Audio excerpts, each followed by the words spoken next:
Good evening, ladies and gentlemen. Thank you very much for coming tonight. Very grateful you're here. My name is Ed, and this is my partner, Olivia. And we're here. We're going to make Britain great again. Here's time. So, the vote has happened. This country has decided to remain in the EU and stay a part of the world's greatest alliance, economy and powerhouse. The things we want to talk to you today is number one, the proposition we believe will put us back on that global stage and put us at the forefront of the EU. We've also got two smaller propositions, but they're propositions that we've personally learned as a result of the referendum. So firstly, you could call it a fracking mess. Oil price shock started in 1972 and the environmentalists were born. Ushered by the Tory Cannon oil spill, industry-related air pollution concerns and the signing of the Climate Change Act. Gas and electricity prices have trebled in the last 10 years and more than 5 million homes are currently facing fuel poverty. This has been taunting the government for years. Panic is arousing and an alternative is needed quick. Enter fracking. So most importantly, what is fracking? Well, it's a technique designed to recover gas from shale rock reserves below the ground surface. Chemicals and water is injected, which opens up cracks underground, the shale gas is released and the fuel is then obtained and used for our own consumption. Here, our campaign at Making Britain Great Again, we believe this is the solution to our problems. But it's important that we talk about the US. The US is currently leading the fracking revolution. Predictions have been made for it to be entirely energy sufficient by 2050. It's also the leading country in the world for cutting down on carbon emissions. So much so that if it had signed the Kyoto Protocol, it would be the only country in the world to have actually met those obligations. The US currently have 1 million working wells and have an annual profit of £20 billion. And of course, that's only on the up. America has set a precedent for the UK, for not only will fracking boost the national economy, it will also cut carbon emissions. But the main question you're probably all thinking is why not switch to renewables now? For climate change issues, the best thing to do now is switch coal with gas. The bottom line is renewables are far too expensive and inefficient for what we need them to produce right now. We also don't have the investors at the moment, especially government funding. Even David Cameron last week criticised wind farms, saying they were over-subsidised and a waste of public money.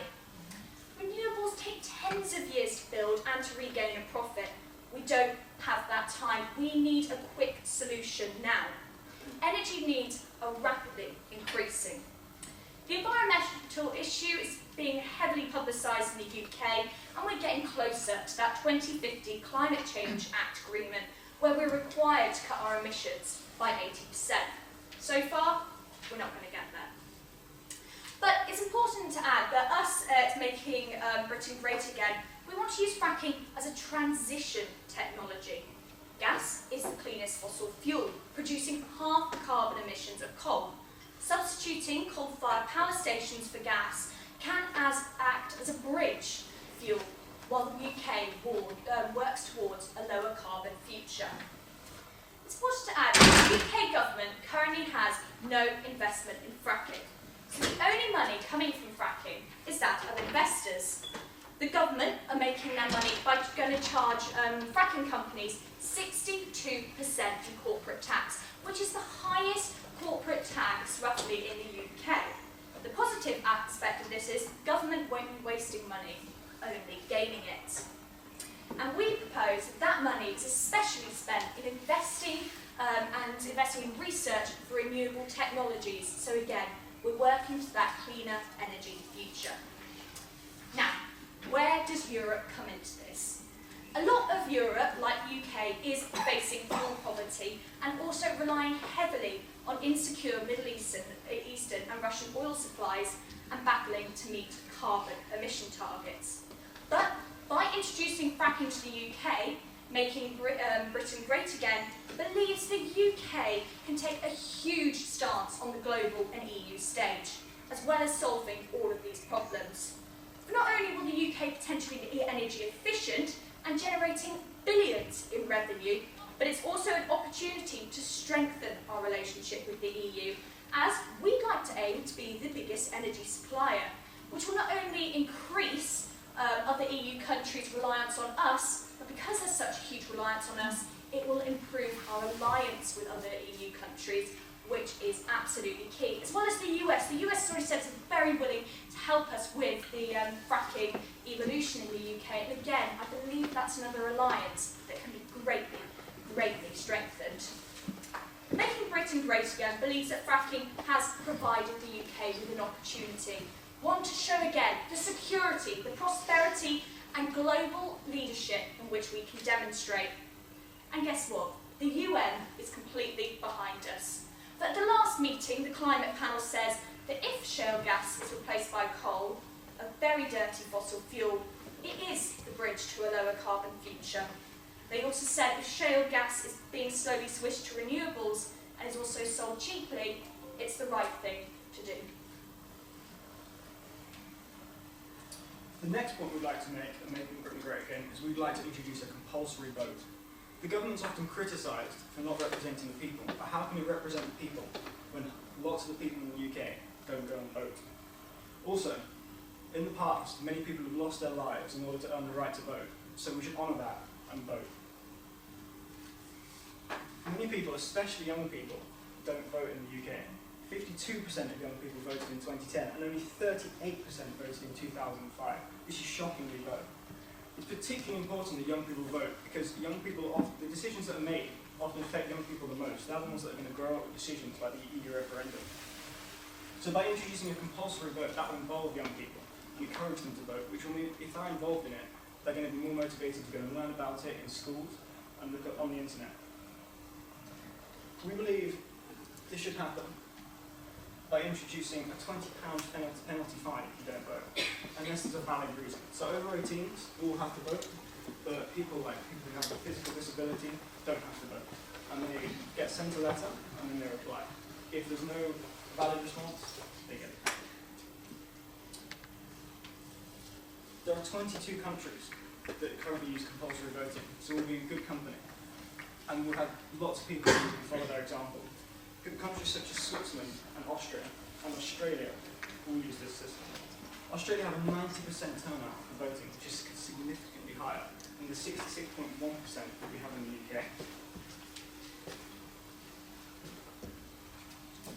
Second, also on the voting slip, currently you have just 2 boxes for the EU referendum. We believe that you should add a none of the above box. This will give valuable data to politicians. A lot of people don't vote if they don't agree with any of the policies. If there was a none of the above, then people could express this more clearly, so the politicians could use this data to help represent what the people want in the future. Trident. In 2020, Trident is due to be replaced. This will cost £100 billion and only last 13 years. Surely that money is better spent on the NHS, education, getting people out of poverty, rather than a weapon that causes mass destruction and torture. At Making Britain Great Again, we truly believe that nuclear weapons are immoral, potentially genocidal, and strategically irrelevant in the future from the threats we face today. We voted to stay in the EU, the world's greatest alliance. We're also a member of G20, NATO, and have one of the world's strongest alliances with the US, with the greatest military power. Why do we need nuclear weapons when we're allied with such people? Thank you.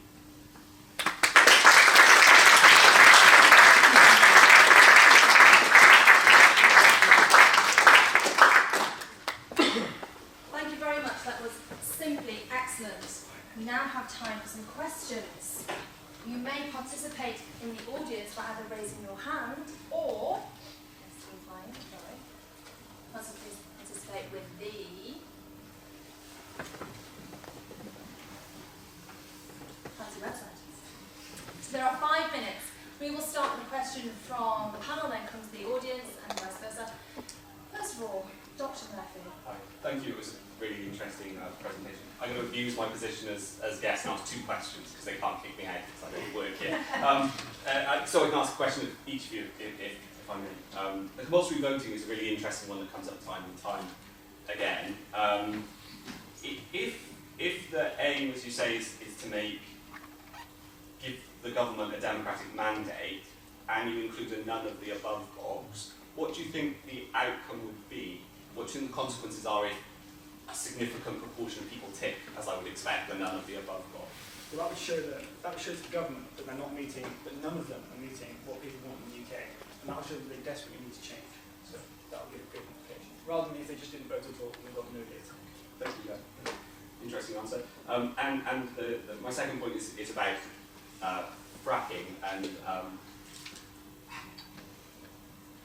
the history of the European Commission recommendation on this is quite interesting, because the EU wanted to have much stronger regulation, and it was the UK government that essentially stopped that from happening, and you end up with this non-binding recommendation. If the UK were to stay in the EU, what do you see its position being in terms of the long-term regulation of something like fracking? Yeah, so as you said, of May 2016, the EU, it didn't make it law-binding, but it gave some recommendations, and of course, naturally, the UK is definitely going to take that on. They've recommended it will be encased with concrete, and that will, of course, massively help, because in the US, there have been cases of ground pollution, and that's all because it hasn't been lined with concrete, whereas the EU has been able to highlight that. It's put millions and millions into fracking research, especially at universities. I think alone it's invested $15 million to Oxford University into fracking research, and by finding out things such as the cement lining and having regulations like that, the UK really is listening to it, because they are doing research, and we don't want to get this wrong. Okay, audience. Shall I let you pick? I don't know. You select somebody. I've read an article somewhere that says that the US struggled with contamination of groundwater with their fracking. Would that become a threat for the UK? Yeah, so with fracking, there is myths everywhere. We found out with our research, there is facts everywhere. There is a huge anti-fracking protest, but we believe the issue with this is that people don't know the facts behind it. Groundwater contamination has happened in the US, as I said, because it's been a Wild West period. There's been no government regulation. It's all been by private firms. Whereas in the UK, we're going to make it private. Also in the US, they use a lot of their groundwater as their utility supply, as their own drinking water. In the UK, we use 90% utility water, so it won't even touch the groundwater in the UK. And also, we plan for all water to undergo treatments such as sewage treatment, just like sewage treatment. So it will in no way affect us. Okay. Awesome. There are 2 competing ideals, both of which are admirable, and I heard documentary they lie in your fracking argument and in your compulsory voting. On the one hand, you are giving significant credence to the views of people through your compulsory voting. On the other hand, you probably couldn't pick a more contentious issue in the environmental lobby than fracking at the moment. And of course, much of what you're discussing is political, and politics is the art of winning hearts and minds. So you have some very well-researched technical answers to the types of questions people might raise about groundwater. But my question to you would be, would you go as far as using this strong mandate for the people to allow for a referendum on fracking? And if so, what would you do if they said no? Well, as always, especially we spoke to an MP yesterday, and he was saying there is some elements of shell in his area, and he's had a huge protest, and he said we are not touching that shell. And I think a lot of councils in their area have been doing that. You forget 93% of the UK is not urban. There's a huge shell basin in Scotland, a lot where there's nobody there. So naturally, councillors are saying yes, yes to that, because it's near nobody. I definitely, if it came to a referendum, at the heart what we believe is all about the UK people. If it came to a referendum and there was a complete no wanting of fracking, we would stop. Absolutely. It's about the people. And as we said, we want this to be a short-term thing. This isn't going to be for centuries and centuries. We just want to get to renewables, and we believe it is a bridge to a lower carbon future. I've spotted a question at the back on the board. They're on the top right. In yellow.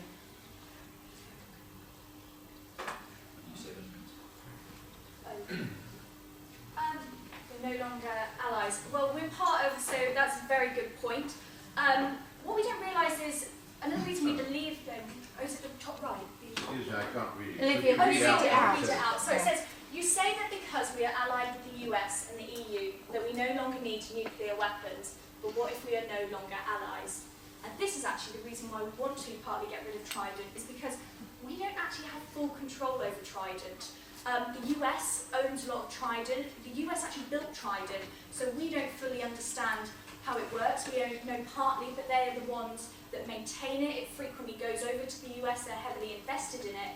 And if we want to launch Trident, we have to get the permission of the US. So that is a lot why we believe we should, get rid of Trident, because it's so relying on the US.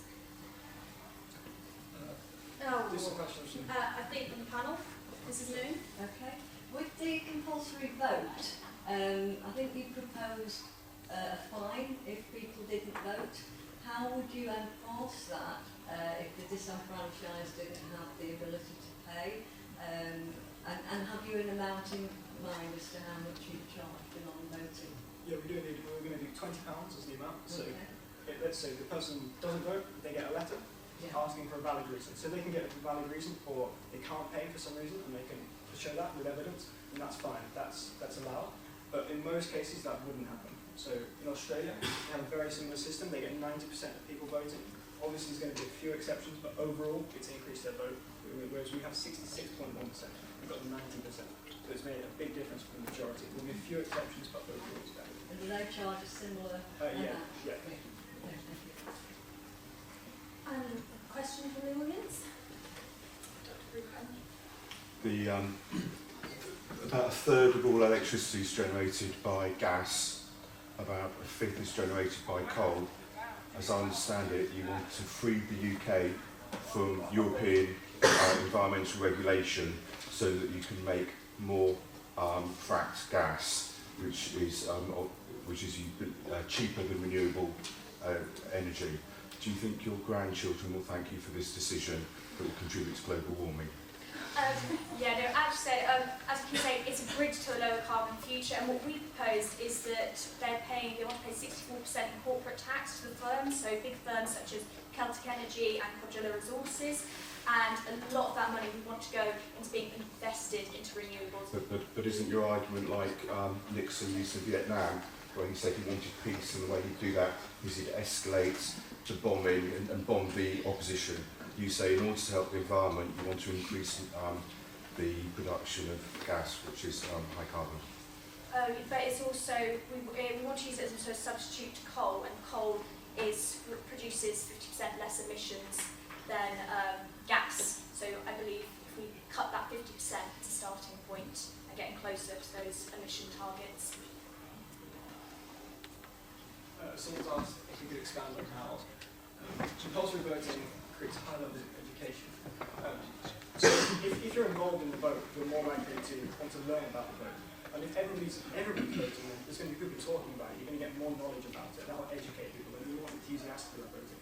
So people are more likely to go and learn about it. So that's why we included that today, because we feel this EU referendum has been everywhere. I certainly am having facts, figures everywhere, and I don't want to speak to peers in our house. A lot of young sick haven't registered to vote, they don't know what to do, they're following their parents. We believe if voting is compulsory, that schools will certainly teach it a lot more, it will be at the forefront of education, and that's mainly also why we want to make it compulsory.